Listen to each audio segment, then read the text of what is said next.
자, 드디어 이스라엘 백성들이 홍해를 건넜고 그 지겹게 따라오는 그 애굽의 군대가 이 홍해 바다에 다 수장되어 버리고 이제는 꽃길만 걸어요. 이럴 것 같은데 이스라엘 백성들 앞에 놓인 길이 어디냐?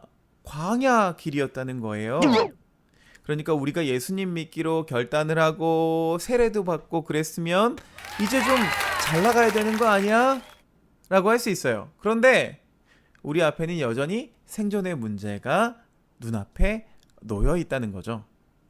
오늘 출애굽기 16장 말씀을 보면은요, 이스라엘 백성들은 이제 여호와의 길을 따라 걷는 법을 배우기 시작합니다. 걸음마를 시작하는 거죠.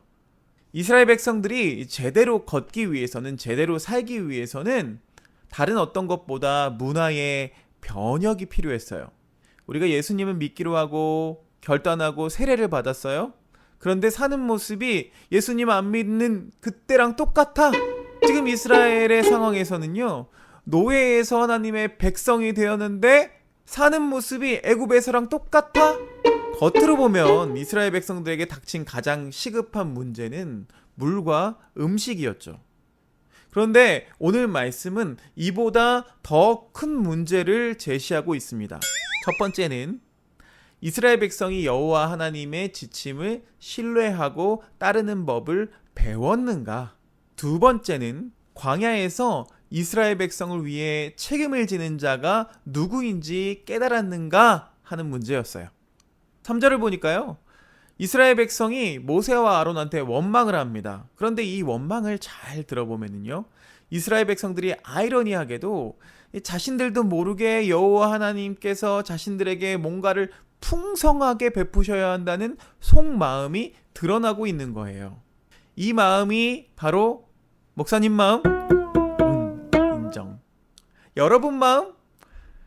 왜 우리는 하나님 백성이 되면 풍성하게 무언가를 받을 것만 생각을 할까요? 하나님은 이런 우리의 원망까지도 자신의 지침을 따르도록 교육할 기회로 사용해 주십니다. 이렇게 원망하면 하나님께서 뭔가 지침을 주시고요, 이후에 공급이 이루어지는 그 순환들이 이 출애굽기 역사에서 계속 반복이 됩니다. 하나님께서 그러니까 눈높이 교육을 하신 거예요. 그런 원망을 하는 이스라엘 백성들의 배움의 속도가 참 더디구나, 이런 것을 알고 결국 그들의 삶의 방식이 바뀌어야만 아까 말한 그 변혁이 있을 수 있다는 것을 하나님은 알고 계셨다는 거죠. 또 중대한 두 번째 문제가 그 광야에서 자신들을 책임지는 자가 누구인지를 배우는 것이었죠. 이스라엘 백성들은 이 자유를 얻은 지가 얼마 되지 않았어요. 그러다 보니까 이들이 자유를 오해하고 새로운 형태의 속박을 선택할 위험이 도사리고 있었어요. 하나님의 백성으로서 이 문화의 변혁이 일어나지 않으면 스스로 어떤 신, 그러니까 애굽에서 보아온 신과 같은 신을 다시 만들어서 그 신에게 다시 속박당할 위험이 있다는 거죠. 실제로 후에 신의 산 사건을 보면은요, 금송아지를 만드는 이스라엘 백성의 장면이 등장합니다. 그래서 변혁의 길로 인도할 안내자가 있어야 했는데 그게 바로 모세랑 아론이었다는 거죠. 그런데 그런 모세와 아론의 지도력이 의심을 받는다는 것은 결국 여호와 하나님을 신뢰하지 못한다는 것이죠. 6절과 12절 말씀 보면은요, 이런 말씀이 등장해요. 너희가 여호와께서 너희를 인도하여 내셨음을 알 것이요, 너희가 여호와의 영광을 보리니 여호와께서 그 말을 들으셨음이라. 여호와께 가까이 나아오라. 여호와의 영광이 구름 속에 나타나더라. 내가 여호와 하나님인 줄 알리라. 그들이 너희의 하나님이라는 것을 보고 스스로 보고 알도록 가까이 나오라고 초대하세요. 이스라엘 백성이 함께 모였고 또 아론이 말한 대로 광야를 바라봅니다. 그러자 여호와의 영광이 구름 속에 나타나 있었던 거예요. 그리고 내일에 대한 소식을 듣습니다. 너희가 해질 때에는 고기를 먹고 아침에는 떡으로 배부르리니 내가 너희의 하나님인 줄 알리라.